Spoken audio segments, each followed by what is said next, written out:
initiés. Je loue ton nom.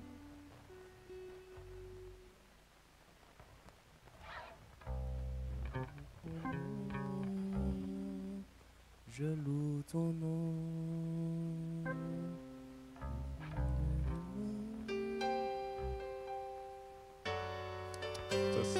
Test.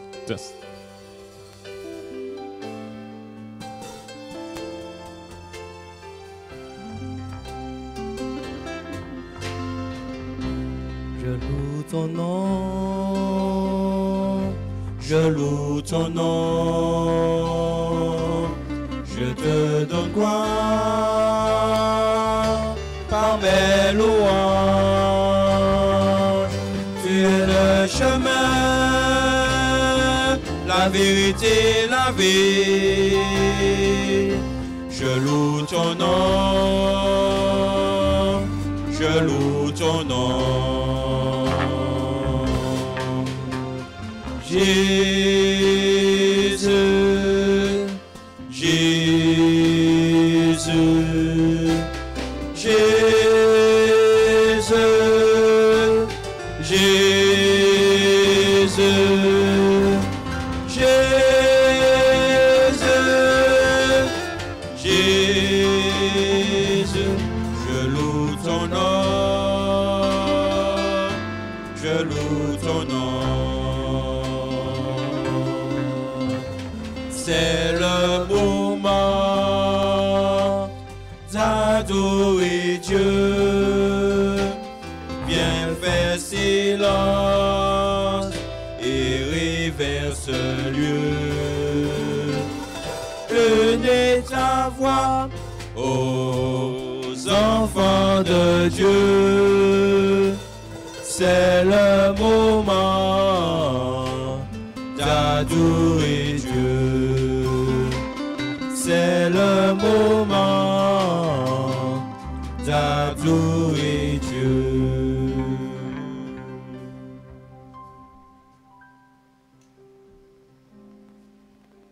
Poussez vers l'Éternel des cris de joie, vous tous habitants de la terre. Servez l'Éternel avec joie, venez avec allégresse en sa présence. Sachez que l'Éternel est Dieu, celui qui nous a fait et nous lui appartenons. Nous sommes son peuple et le troupeau de son pâturage. Entrez dans ses portes avec des louanges et dans ses parvis avec des cantiques. Célébrez-le, bénissez son nom, car l'Éternel est bon, sa bonté dure toujours et sa fidélité de génération en génération. Amen.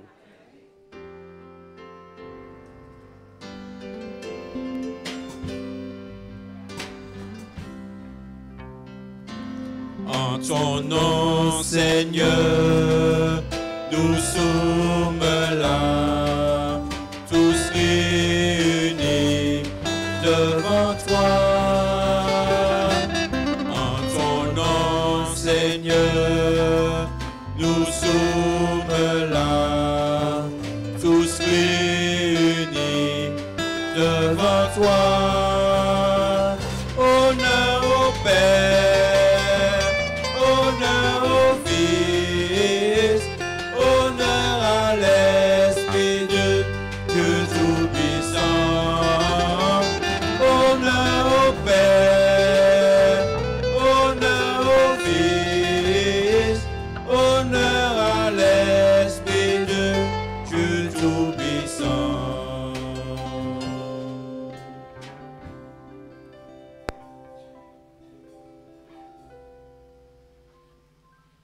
Grand Dieu, créateur des cieux et de la terre, nous implorons ta présence parmi nous en ce saint jour de sabbat. Daigne préparer nos cœurs et nos esprits à te recevoir et déverse sur chacun de nous tes multiples et précieuses bénédictions au nom de Jésus. Amen.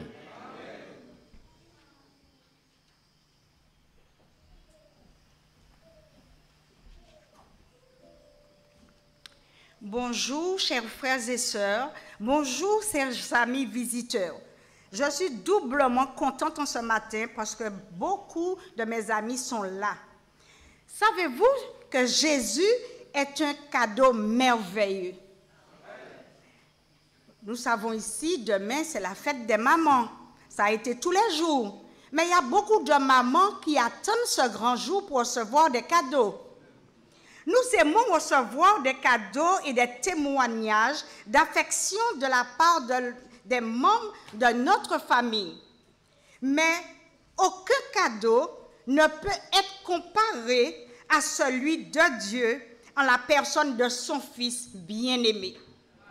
Aucune plume, aucune langue, aucun pinceau ne peut pleinement décrire la dimension de l'inestimable don de Dieu en la personne de Jésus.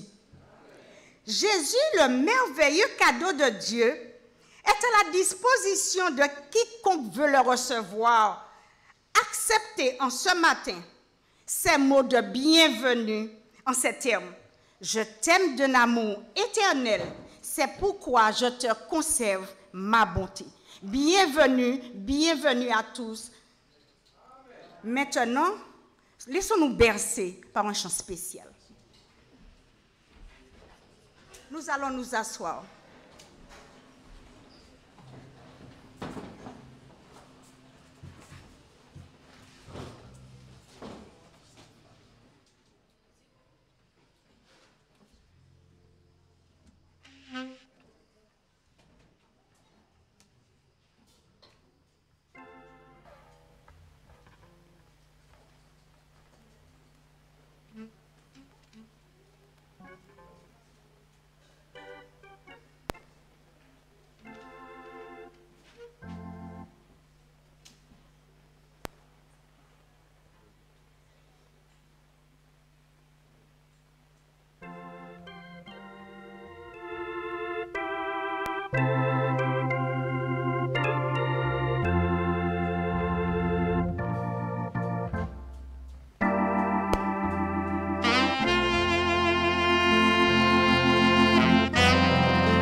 se met debout pour la lecture de la Bible.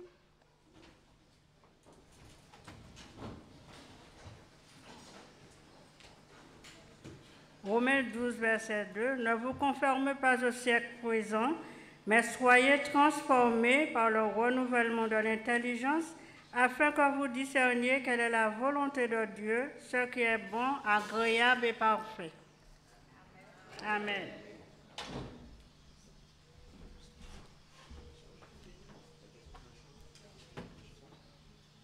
Saint-Esprit.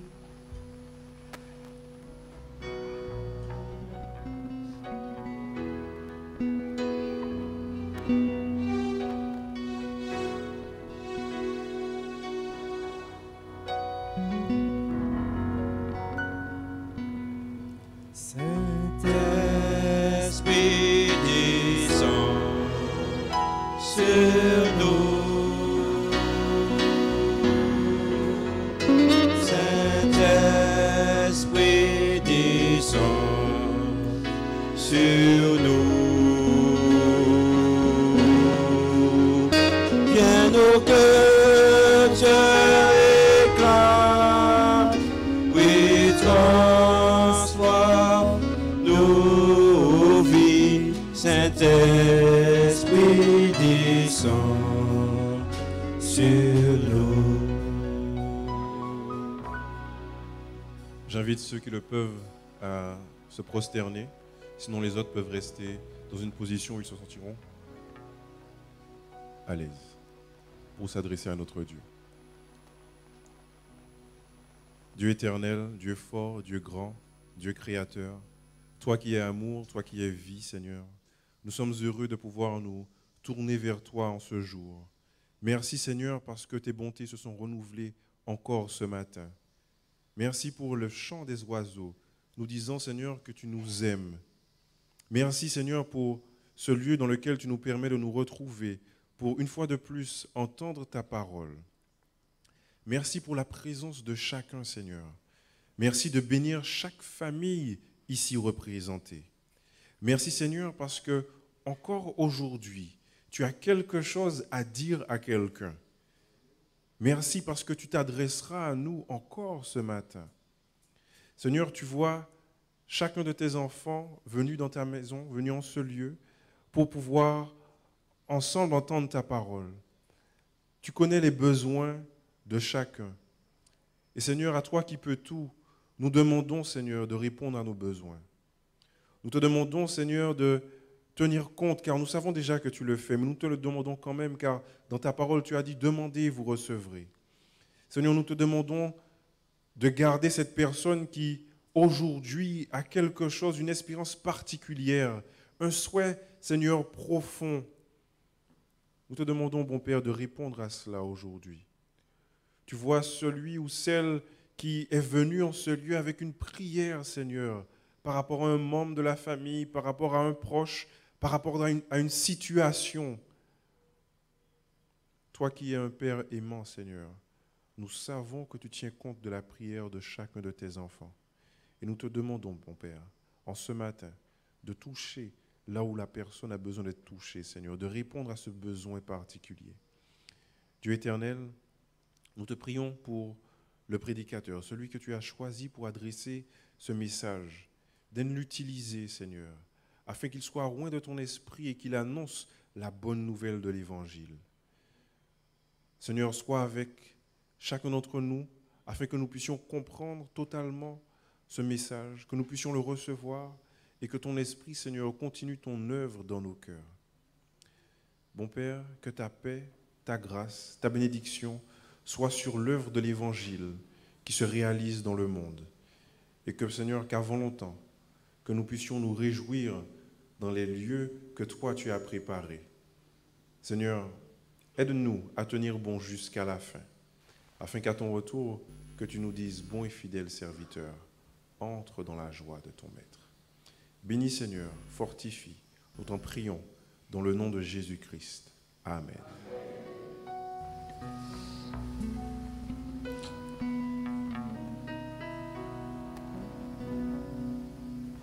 Change mon cœur, Seigneur,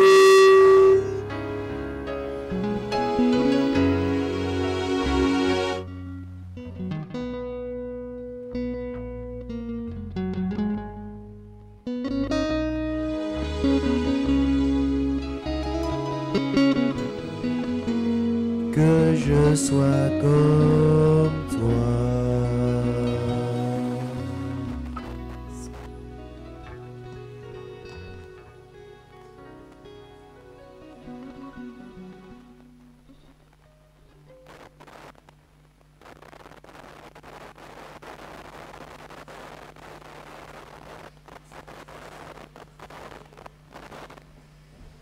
Maintenant, prêtons une oreille attentive pour écouter un groupe du prêcheur.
Bonjour à tous.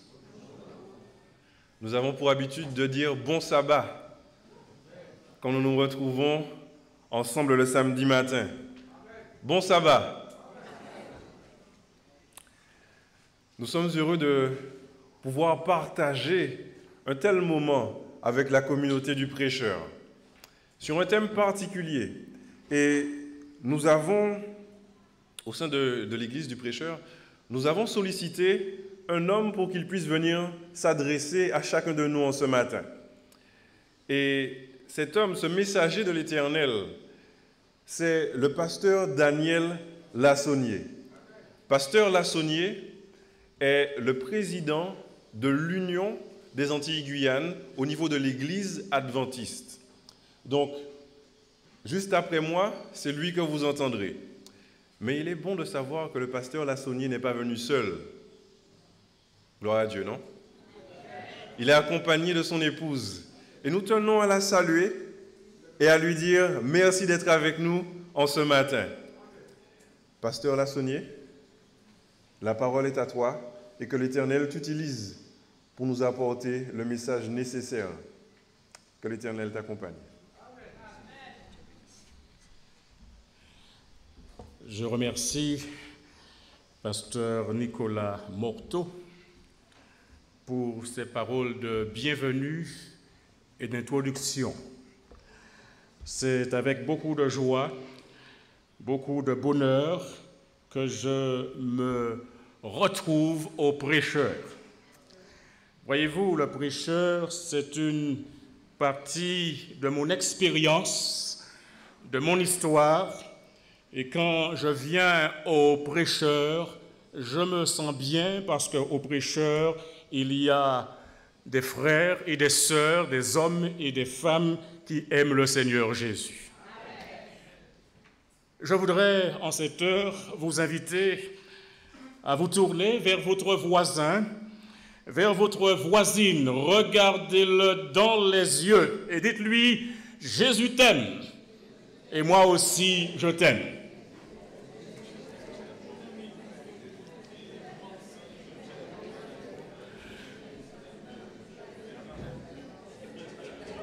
Je dis gloire à Dieu pour le merveilleux sabbat dont il nous permet de jouir en ce 28 mai de l'année 2016. Et soyez encouragés pour l'œuvre que vous accomplissez dans cette commune, mais aussi pour l'impact que cela a sur la communauté tout entière. D'un point de vue personnel, en termes d'engagement, engagement présent, mais aussi engagement futur par rapport à la mission de l'Église adventiste du 7e jour, aux prêcheurs et de manière plus générale dans la Martinique. Le 16 avril de cette année s'est tenu un important rassemblement de l'Église adventiste du 7e jour à Caracas. Et Caracas, c'est le Venezuela, la capitale du Venezuela. La date du 16 avril correspond au lancement de programmes appelés STM. Seigneur, transforme-moi. En anglais, The Lord, transform me. En espagnol, Seigneur, transformame. Seigneur, transforme-moi. Et ce jour-là, dans cette ville de Caracas, furent baptisés dans le Stadium Universidad de Caracas, qui était rempli à craquer avec plus de 24 000 personnes participant à ce programme d'évangélisation, résultat du travail des petits groupes de juin 2015 à avril 2016, à la gloire de Dieu, 4012 personnes confessèrent le beau nom de Jésus dans les eaux baptismales. Et ceci nous fait comprendre que ce qui est dit dans le livre des Actes, ce qui est présenté comme la Pentecôte, où quelques 3000 personnes furent baptisées en une journée, et nous voyons que ceci n'est pas impossible d'être réalisé aujourd'hui, eh bien ceci a été plus loin que la Pentecôte. Gloire à Dieu. C'était beau de voir des frères et des sœurs de tous âges collaborer ensemble. C'était extraordinaire, mais aussi agréable de voir des jeunes, des aînés, des éclaireurs, des chefs guides en uniforme travailler ensemble, et ce, toute la journée, pour rendre grand témoignage au Dieu des cieux dans la ville de Caracas. Et cela donc fut possible grâce au miracle de la transformation. Seigneur, transforme-moi. Chers frères et sœurs, chers amis, cela est possible aux prêcheurs. Cela est possible à la Martinique. Cela est possible partout où on laisse ce thème, Seigneur, transforme-moi, se réaliser en soi sous l'action du Saint-Esprit. C'est notre grand défi en cette fin des temps. Grandir en Jésus, le connaître, le partager dans sa vie. Dans le livre de Matthieu, chapitre 24, Jésus déclare: cette bonne nouvelle, au verset 14, sera prêchée dans le monde entier pour servir de témoignage à toutes les nations. Alors viendra la fin. C'est le signe majeur avant la fin du monde. C'est le signe majeur qui précède la venue de Jésus. Et Jésus a déclaré dans Matthieu chapitre 28, les versets 19 et 20, « Allez, faites de toutes les nations des disciples, les baptisant au nom du Père, du Fils et du Saint-Esprit. » Mais Jésus a dit plus que cela, et enseignez-leur à observer tout ce que je vous ai prescrit. Et voici, je suis avec vous tous les jours jusqu'à la fin du monde. Par conséquent, Jésus s'adresse à ceux qui sont à la retraite aussi. Jésus ne s'adresse pas seulement à ceux qui sont jeunes physiquement, mais Jésus s'adresse à toute l'Église. Frères et sœurs, Jésus-Christ revient bientôt. Matthieu 24, verset 44 nous dit: c'est pourquoi vous aussi, tenez-vous prêts, car le Fils de l'homme viendra à l'heure où vous n'y penserez pas. Tenez-vous prêts. Ça signifie que le disciple vit dans l'état de préparation. Il ne va pas se préparer, mais il sera prêt.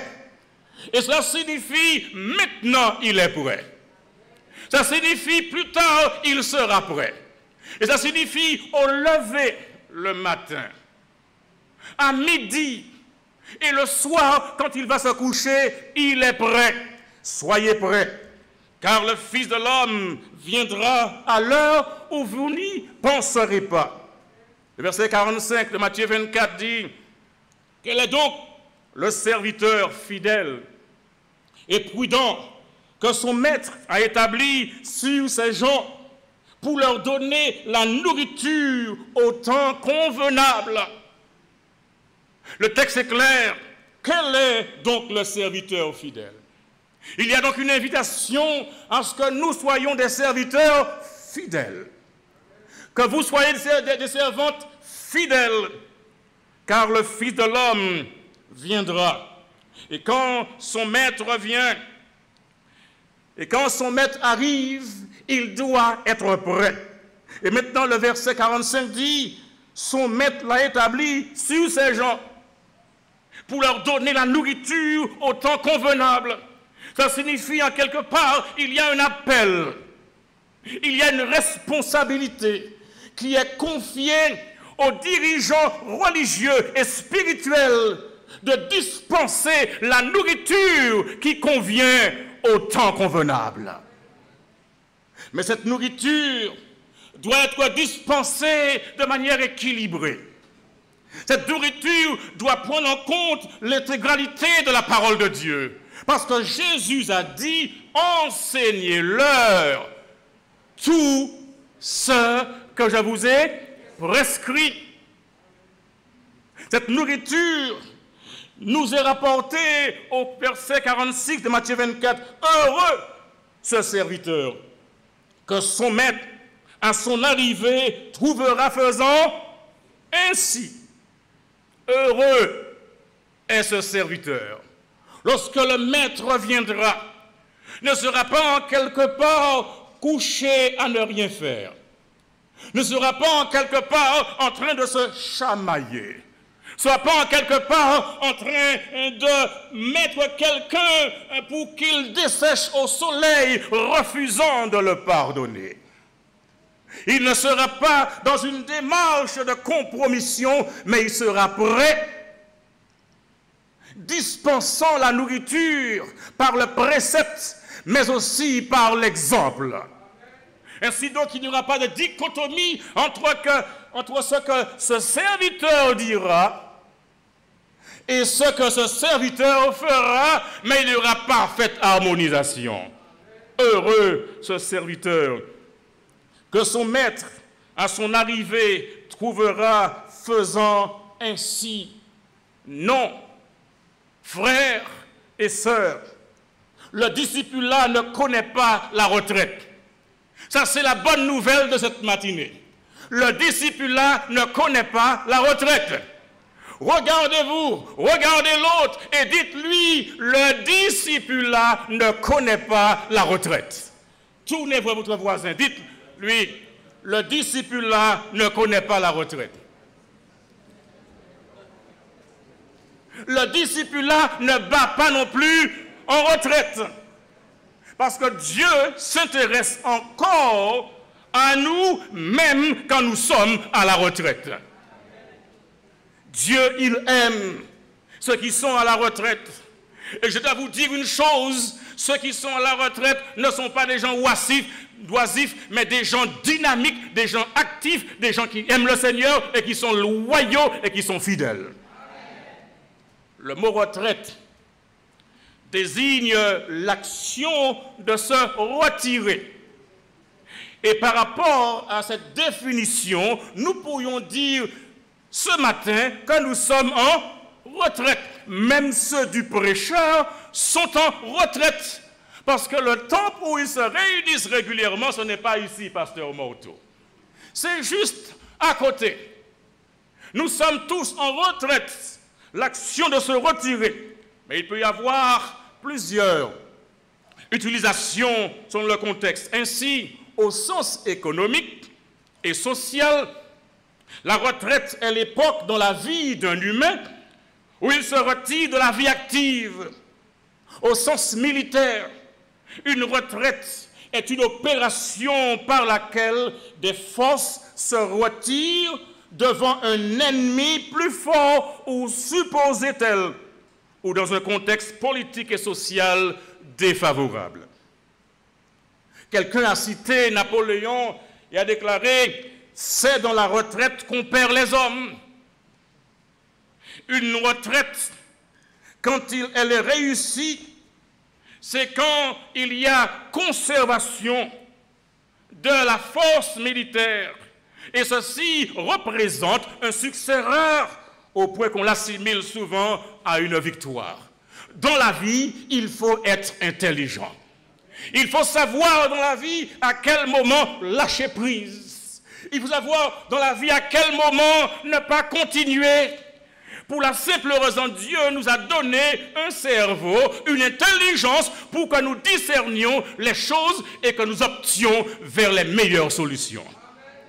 Au sens religieux, une retraite est une période où un individu se retire de ses activités habituelles et s'éloigne physiquement de son cadre de vie pour un temps de réflexion et de méditation. Et c'est bon que de temps en temps qu'on le fasse, que l'on se ressource, que l'on ait ces lieux où on rencontre le Seigneur, où on n'est pas dérangé par la télévision, par Internet, par le téléphone, par quoi que ce soit, mais on est seul à seul avec son Dieu dans son intimité. Et là, dans cette intimité, le Seigneur, il se manifeste à nous. Il nous instruit par le Saint-Esprit. Il nous fortifie. Il nous fait grâce. Et la vie, en dépit des problèmes, des épreuves, des péripéties, est abordée différemment parce que l'on sait, même dans la pire difficulté, que Jésus est avec nous. Jésus n'est pas opposé à ce type de retraite, puisqu'au cours de son ministère terrestre, il invita les disciples à se retirer. Et à ce sujet, il est intéressant de lire ce qu'il dit dans Marc chapitre 6, verset 31. Marc chapitre 6, verset 31. Voilà ce que Jésus dit dans Marc chapitre 6, verset 31. Jésus leur dit, « Venez à l'écart dans un lieu désert et reposez-vous un peu, car il y avait beaucoup d'allants et de venants, et ils n'avaient même pas le temps de manger. » Cela peut arriver dans notre vie que nous soyons si occupés, si affairés, si engagés, que nous n'ayons pas le temps de manger, que nous sommes si absorbés par les situations, les appels sont si importants, et chaque cas est le cas du siècle. Parce que chacun voudrait que l'on accorde toute l'attention à sa situation. Parce que chacun voit midi à sa porte. Et Jésus, dans son ministère, il invita les disciples à venir à l'écart, dans un lieu désert. Et il leur dit, reposez-vous un peu. Il y avait beaucoup d'allants et de venants, et ils n'avaient même pas le temps de manger. Jésus, ce qu'il dit, il faut prendre du temps pour se détendre. Jésus dit, il faut se retirer afin de se ressourcer et revenir avec une nouvelle énergie. Et vous savez, lorsqu'on est tout le temps engagé, tout le temps occupé, on n'a pas les conditions physiques, les conditions mentales, émotionnelles pour faire face aux situations. Parfois, on démarre au quart de tour. Et dans ce processus, on peut abîmer les gens, on peut les dévaster. Mais Jésus, qu'est-ce qu'il dit? Venez à l'écart. Mais ce que j'aime avec Jésus, même lorsque Jésus est à la retraite, Jésus, au verset suivant, où il est indiqué, verset 32, il partit donc dans une barque pour aller à l'écart dans un lieu désert. Beaucoup de gens les virent s'en aller et les reconnurent, et de toutes les villes, on accourut à pied et on les devança au lieu où ils se rendaient. Jésus était un personnage populaire, très populaire. Et combien même, dans ce contexte particulier, il chercha à éviter la foule pour avoir un peu de repos, pour retrouver des forces, les gens ont noté l'endroit où il se dirigeait. Et l'Écriture déclare, ils ont couru à pied et on les devança au lieu où ils se rendaient. Et une telle situation indique la qualité de la situation du temps de Jésus. Et j'imagine des gens qui avaient des problèmes. Et quels sont les problèmes auxquels on pourrait penser? Notre monde a-t-il des problèmes? Y a-t-il des problèmes aux prêcheurs? Y a-t-il des problèmes à Saint-Pierre, en Martinique? Y a-t-il des problèmes dans l'assemblée qui est là aujourd'hui? Chacun a ses problèmes. Mais Dieu, il connaît tous nos problèmes. Et c'est pourquoi, lorsque nous nous adressons à Dieu, nous devons croire qu'il entend nos prières et qu'il répond à ces dernières. Et quel que soit le problème que vous pourriez avoir, nous sommes tous bien mis. Nous avons notre veste, notre cravate, nous avons les meilleures coupes de cheveux, les chaussures, nous sommes tous bien mis. Notre fois, tout à l'heure, nous avons joué un morceau, c'est quel instrument? Saxophone. Et nous avons aimé ce qu'il a fait. Et quand c'est arrivé, le groupe de Smyrne est arrivé. Et ils étaient prêts à intervenir au quart de tour. Gloire à Dieu pour cela.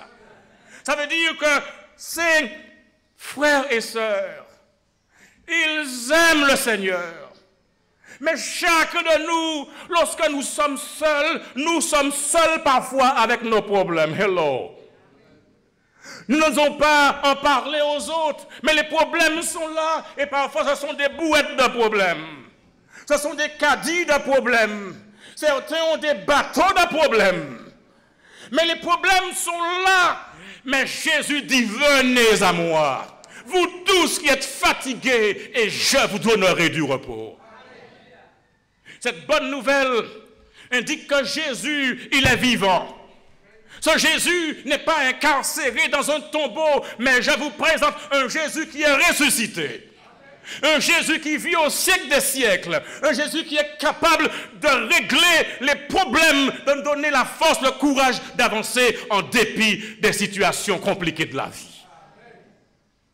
Et si des gens ont accouru et ont devancé les disciples et Jésus au lieu où ils se rendaient, c'est parce qu'il y avait une démangeaison. Et quand on a un problème, une situation, on cherche une solution. Et on ne regarde pas toujours à la vie des gens, mais on regarde à la solution. Et Jésus est la solution. Jésus est la réponse qu'il vous faut. Jésus est la réponse qu'il me faut.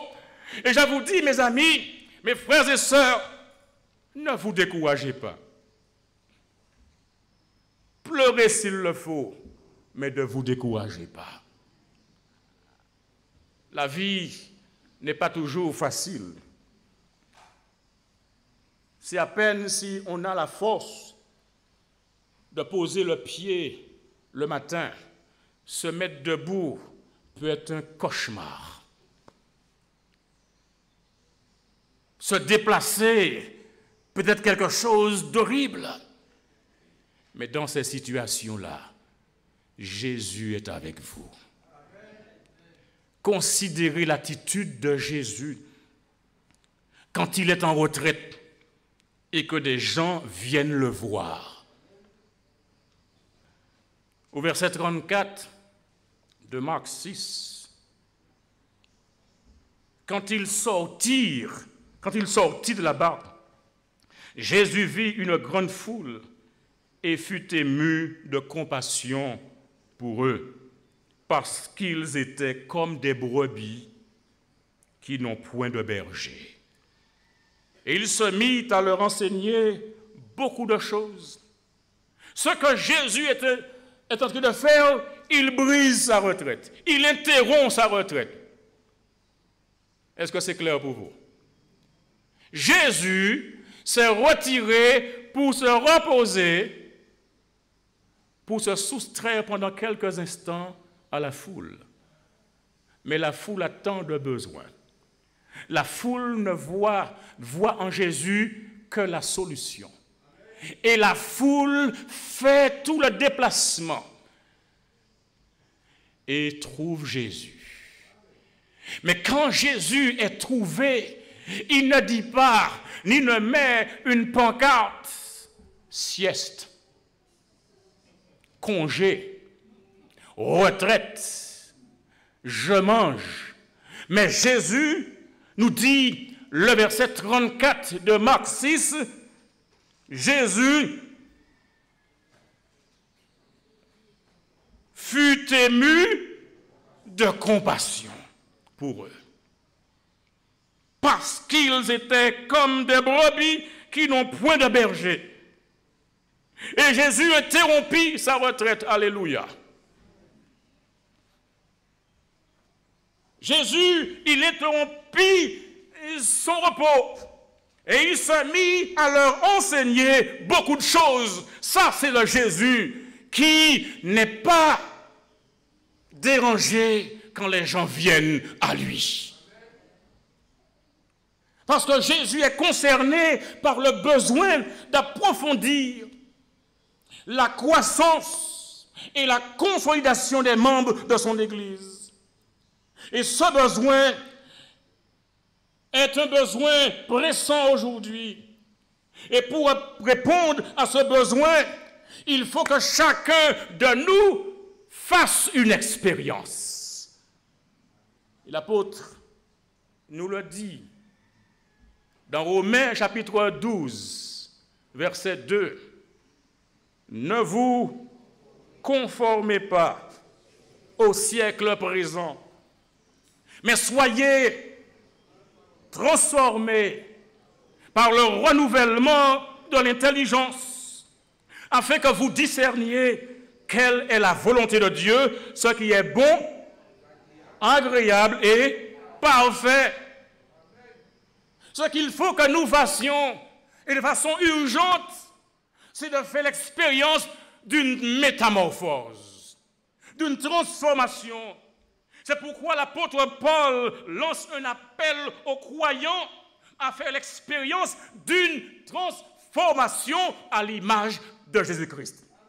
Il dit que les chrétiens ne doivent pas imiter les modes extérieurs et fugaces du monde, mais au contraire, il dit que les chrétiens doivent être totalement transformés dans leur nature intérieure. Ici, Paul, il prêche. Et que prêche-t-il? Paul prêche ici la sanctification, c'est-à-dire la séparation extérieure de ce siècle. Paul, il prêche aussi la transformation intérieure du croyant. Paul, il n'est pas dans ce qu'on pourrait appeler cosmétique. Tout ce qui est cosmétique concerne l'extérieur. Paul, il est plus dans l'opération intérieure. Il est préoccupé par l'intérieur.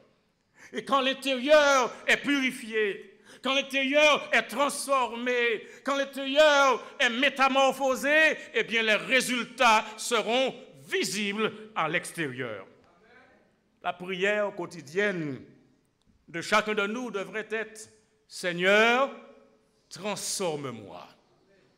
Chaque chrétien devrait de manière personnelle faire cette prière. Cette prière est essentielle parce qu'elle agit comme un catalyseur pour que chaque chrétien, peu importe sa responsabilité, soit impliqué dans la vie et dans la mission de l'Église. Maintenant, s'il est vrai que tous les chrétiens sont vecteurs du caractère propre de l'Église, il n'en est pas moins vrai que ceux qui portent les responsabilités au sein de l'Église doivent être des champions de la promotion de ce caractère propre de l'Église. c'est essentiel, que l'on peut citer la participation totale des membres et être crédible aux yeux de la société. Mais quand nous parlons du caractère propre, de quoi parlons-nous? Ce caractère propre s'exprime à travers la déclaration de mission de l'Église. Glorifier Dieu et sous l'influence du Saint-Esprit, amener chaque croyant à vivre une relation personnelle avec Jésus-Christ qui transforme sa vie et lui permet de devenir un disciple pour partager avec tous l'évangile éternel. Cela transparaît dans la vision que l'Église a retenue. Chaque membre du corps de Christ vivant pour le royaume de Dieu. Cela transparaît dans les valeurs que l'Église met en avant, l'intégrité, l'unité, le respect, gloire à Dieu, le style de vie, l'excellence et l'humilité, la compassion, l'équité et l'engagement. Quelles sont ces valeurs? L'intégrité, l'unité, le respect, le style de vie, l'excellence et l'humilité, la compassion, l'équité et l'engagement. Ces valeurs sont importantes et il faut donc les mettre en avant. Et pour finir, et m'appuyant sur Romains 12, verset 2, j'appelle chacun de nous, en tant que membre, en tant que dirigeant, à être transformé, à consacrer sa vie à Dieu par la puissance du Saint-Esprit. Mes chers amis, il est très édifiant de lire ce que Paul dit à Tite concernant l'objectif de la manifestation de la bonté et de l'amour de Dieu aux hommes. Je voudrais vous inviter à lire Tite 3, versets 4 à 7. Mais lorsque la bonté de Dieu, notre Sauveur, et son amour pour les hommes ont été manifestés, il nous a sauvés, non à cause des œuvres de justice que nous aurions faites, mais selon sa miséricorde, par le baptême de la régénération et le renouvellement du Saint-Esprit, qu'il a répandu sur nous avec abondance par Jésus-Christ, notre Sauveur. Afin que, justifiés par sa grâce, nous devenions en espérance héritiers de la vie éternelle. Ceci est venu parce que Dieu a manifesté sa bonté et parce que Jésus-Christ a manifesté son amour pour les hommes, parce que tout cela a été manifesté dans le but que nous soyons justifiés par sa grâce pour que nous devenions en espérance des héritiers de la vie éternelle. Ce n'est pas par hasard que nous sommes là. Le Seigneur, il nous invite à prendre au sérieux ces éléments. Il nous invite à lui faire confiance en sorte que cette transformation puisse prendre naissance et s'intensifier. Et quand on parle de transformation, on doit pouvoir le noter. Ceci doit être vérifié.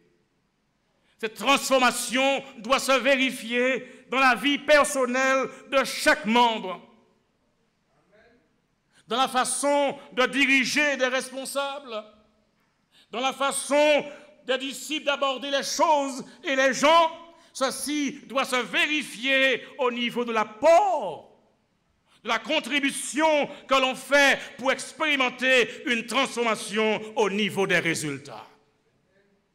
Et si ce changement a lieu, eh bien les résultats seront probants.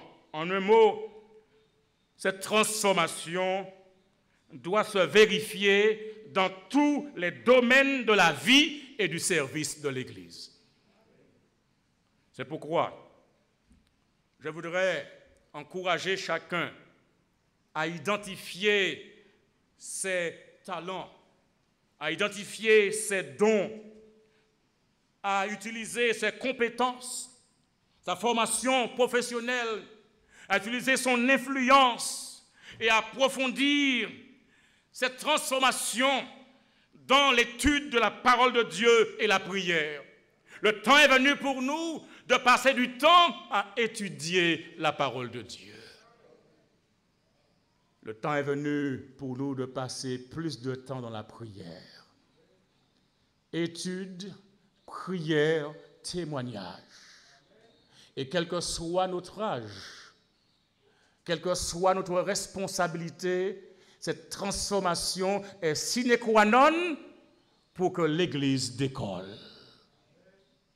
Cette transformation est indispensable pour que des résultats probants soient réalisés à la gloire de Dieu.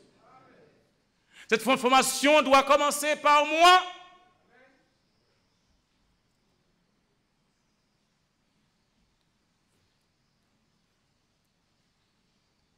Il est question de moi. Et si elle commence par moi, et que chacun fait l'expérience d'une transformation réalisée par l'Esprit de Dieu, je suis convaincu, la Martinique sera remplie de la connaissance de Jésus-Christ. Et si nous laissons l'Esprit de Dieu nous modeler, nous façonner, si nous mettons de côté ces choses-là qui font désordre, ces choses-là qui nous éloignent, ces choses-là qui font que nous ne sommes pas authentiques, si nous disons « Seigneur, tu me connais », ce que les gens voient, ce n'est pas la réalité. Je suis un comédien. Mais je veux, par ta grâce, être un disciple transformé, un disciple authentique.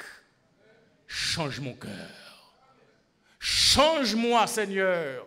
Sanctifie-moi, Seigneur. Prends-moi par la main et conduis-moi là où je ne veux pas aller.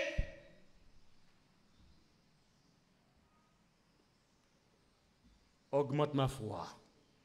Aide-moi à aimer mon frère. Aide-moi à supporter mes voisins.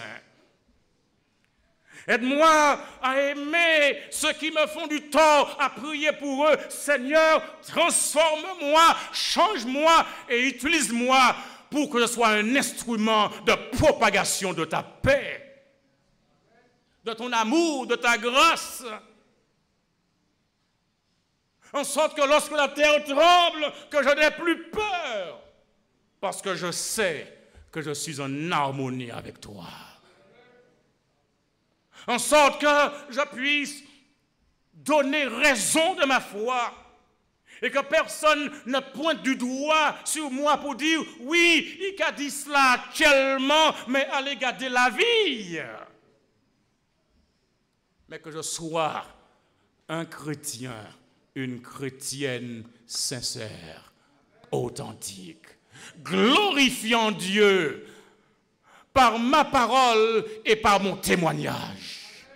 En sorte que, à cause de cela, des hommes et des femmes, des jeunes gens, des jeunes filles, des garçons et des filles, des personnes qui étaient atterrées, découragées, puissent renaître parce que l'espoir viendra à partir de la qualité de vie et de témoignage que j'exhiberai.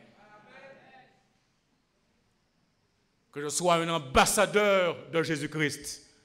Et qu'il pleuve ou qu'il grêle, qu'il fasse bon ou qu'il fasse mauvais, que les gens soient d'accord ou pas, mais que je reste enraciné dans la parole de Dieu. Seigneur, transforme-moi, doit inciter chacun de nous dans toute cette région, en Guadeloupe, en Guyane, en Martinique et dans chaque commune de la Martinique, et dans chaque quartier de la Martinique, et dans chaque famille de la Martinique, que le prêcheur soit rempli de la connaissance de Jésus, une connaissance authentique, parce qu'à l'intérieur des hommes et des femmes qui aiment Jésus vivront authentiquement. Seigneur, transforme-moi. C'est le développement d'une église équilibrée, saine, où s'observe la qualité de l'adoration, la communion, le service et l'engagement. Et j'ai beaucoup été impressionné et je suis béni par ce que je vois aujourd'hui quand je vois des frères et des sœurs monter avec leurs bâtons, supportés par d'autres pour chanter à la gloire de Dieu les cantiques du Seigneur. Alors qu'il y en a qui sont bien portants et qui peuvent courir, faire prêcheur Saint-Pierre à pied plusieurs fois de la journée et qui sont là et qui disent « je n'ai pas ceci, je n'ai pas cela ». Chers frères et sœurs, qui êtes engagés dans l'Église du Seigneur, merci pour vos encouragements. Merci pour votre présence. Et je regarde chacun de vous et je sais que vous aimez le Seigneur Jésus. Ce n'est pas une part de plaisir que de laisser sa maison jusqu'à la capitale pour venir ici. Mais quand on vient ici, c'est parce qu'on croit à la cause, c'est parce qu'on veut témoigner pour Jésus-Christ. Je voudrais que nous prenions exemple. Ils ou elles sont à la retraite, mais pas en retraite. Ils ne battent pas en retraite. Ils sont actifs pour le Seigneur. Seigneur, transforme-moi. C'est donc l'affaire de toute l'Église. Mais avant que cela ne soit l'affaire de toute l'Église, il doit être d'abord la priorité des dirigeants de l'Église. Et pour cela, il faut s'adonner à un type de construction, celle de la confiance, que le Seigneur nous transforme, afin que grâce à notre consécration, grâce à notre bonne relation les uns avec les autres, grâce à la loyauté à Dieu et à l'organisation, l'intégrité dans la gestion des affaires du Seigneur, nous fassions accroître la confiance et par voie de conséquence, la libéralité, l'investissement, l'engagement sans précédent au sein de l'Église, au sein des institutions télé, radiophoniques, éducatives, caritatives, commerciales, eh bien, et tout cela pour l'accomplissement de la mission de l'Église. C'est l'heure de rentrer à la maison. Convenez-vous que c'est l'heure de rentrer à la maison? De quelle maison suis-je en train de parler? Nous avons tous une maison. Personne ici est un sans domicile fixe. Personne ici n'est un sans-abri. Nous avons tous une maison. Et pour ceux qui n'en auraient pas, c'est votre maison. Mais nous voulons tous rentrer à la maison. Ce monde n'est pas notre demeure. Ce n'est pas la destinée. Ce n'est pas là où nous voudrions être, quelles que soient les beautés, les joies que nous pourrions tirer ou en tirer. Nous voulons tous rentrer à la maison. Les garçons veulent entrer à la maison. Les filles veulent rentrer à la maison. Les jeunes gens veulent rentrer à la maison. Les jeunes filles veulent rentrer à la maison. Les aînés veulent rentrer à la maison. Nous voulons tous rentrer à la maison parce qu'en rentrant à la maison, ce sera le bonheur pour l'éternité. Ce sera l'amour pour l'éternité. Ce sera la justice pour l'éternité. Ce sera la paix pour l'éternité. Ce sera la longévité sans maladie, sans mort, sans cheveux blancs. Il donnera un look différent. Nous voulons rentrer à la maison. Alors que la prière, Seigneur, transforme-moi, soit nôtre. Que nous reflétions son image, que l'image de Christ soit reflétée en nous, qu'elle brille de mille feux, non seulement au sein de l'Église, mais encore au sein de la société, dans nos lieux de vie et de travail. Ne voulez-vous pas de la métamorphose que seul l'Esprit peut réaliser, combien le veulent? Amen. Que le Seigneur nous transforme. Que le Seigneur transforme-moi, transforme-nous sur la prière de chaque adventiste du 7e jour. Sur la prière de chaque personne ici présente. Que le Seigneur transforme-moi. Soit le chant interprété par chacun chaque jour. Change mon cœur, Seigneur. Je ne sais si vous le connaissez, change mon cœur, Seigneur. Je ne sais si quelqu'un ici le connaît, mais j'ai comme envie de nous le faire chanter. Change mon cœur, Seigneur. Et tous ceux, toutes celles qui veulent que le Seigneur change leur cœur, les métamorphose, prennent la direction de leur vie et qui veulent vivre une vie authentique avec le Seigneur, en étant à son service. Change mon cœur, Seigneur. Je les invite à se mettre debout comme une réponse à l'appel adressé. Change mon cœur, Seigneur.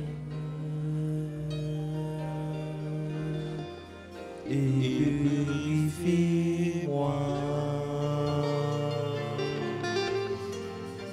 Change mon cœur, Seigneur,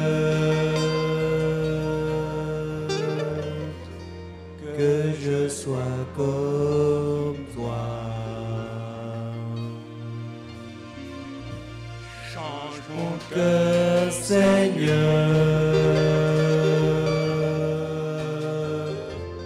et purifie-moi.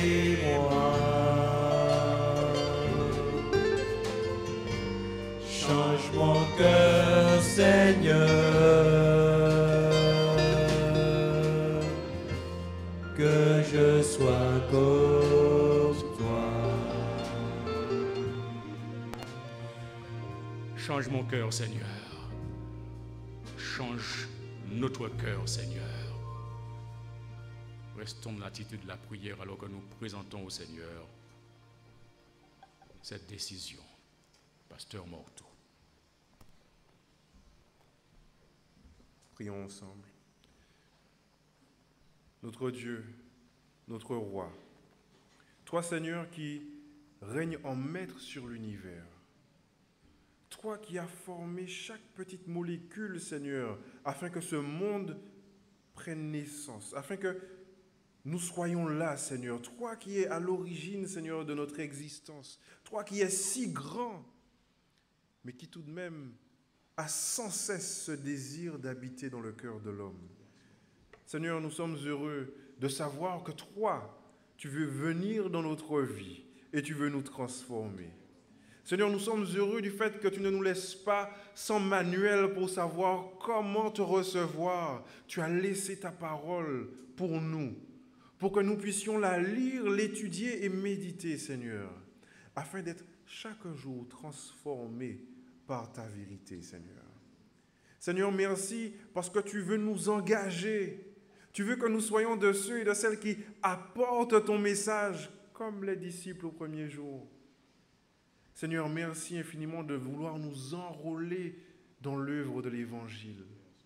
Seigneur, tu nous vois tous ici. Tu nous connais tous. Tu sais, Seigneur, là où nous avons besoin encore d'avancer avec toi.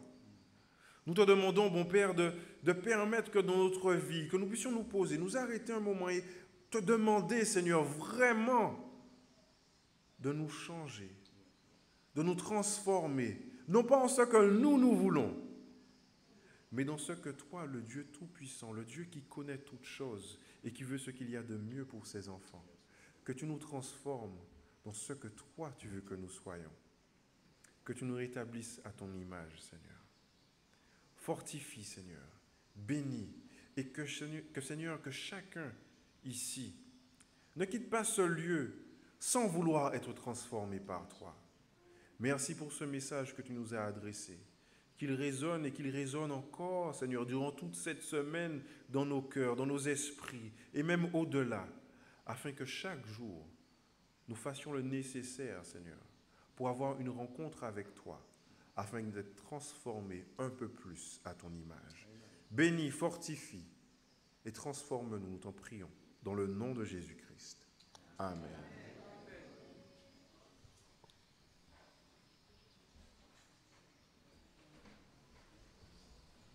Asseyez-vous.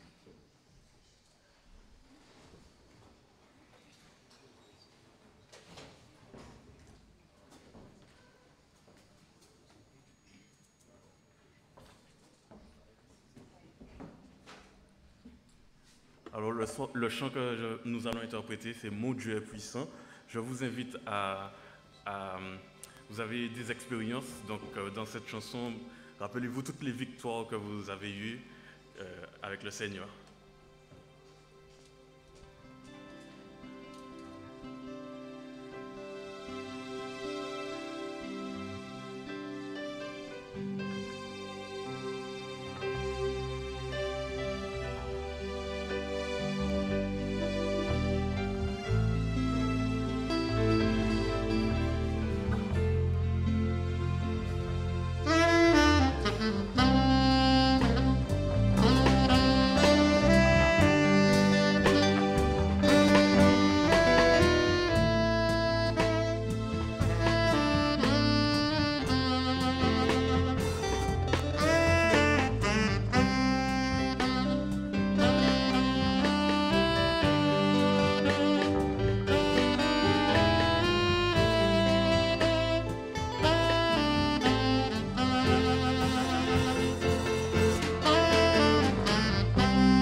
Nous voulons remercier Pasteur Lassonnier pour ce repas qu'il nous a donné. Mais sachez-le que nous avons ce repas ici-là. Nous allons manger en famille et nous allons prendre le dessert à 15h30. Coïncidence, nous avons Pasteur Lassonnier Daniel et nous avons Pasteur Daniel Millard. Alors, ce sera un bon dessert. Alors, nous allons rester tous sur place, nous allons manger ensemble pour qu'à 15h30, nous soyons tous présents pour avoir ce beau dessert. Merci.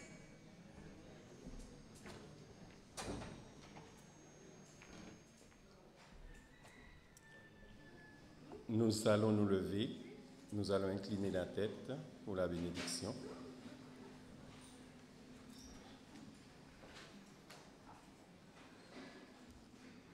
Alors où notre Dieu, notre Père, l'humanité déclare toutes choses saintes,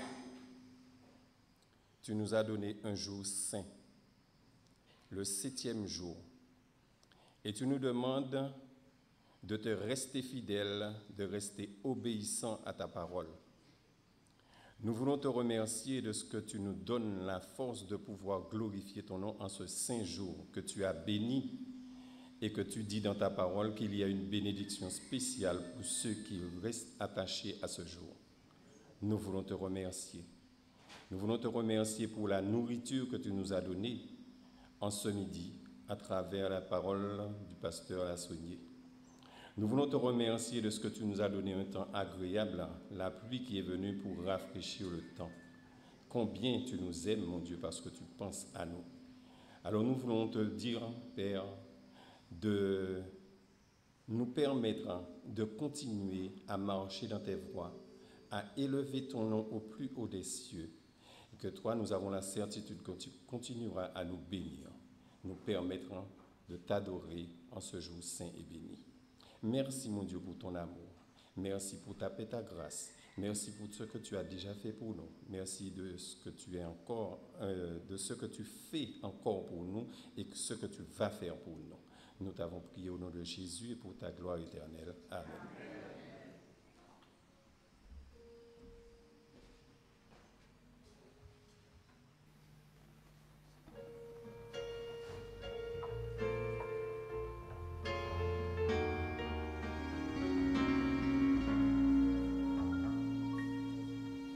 Digne est l'agneau de recevoir louange, honneur et majesté. Digne est l'agneau,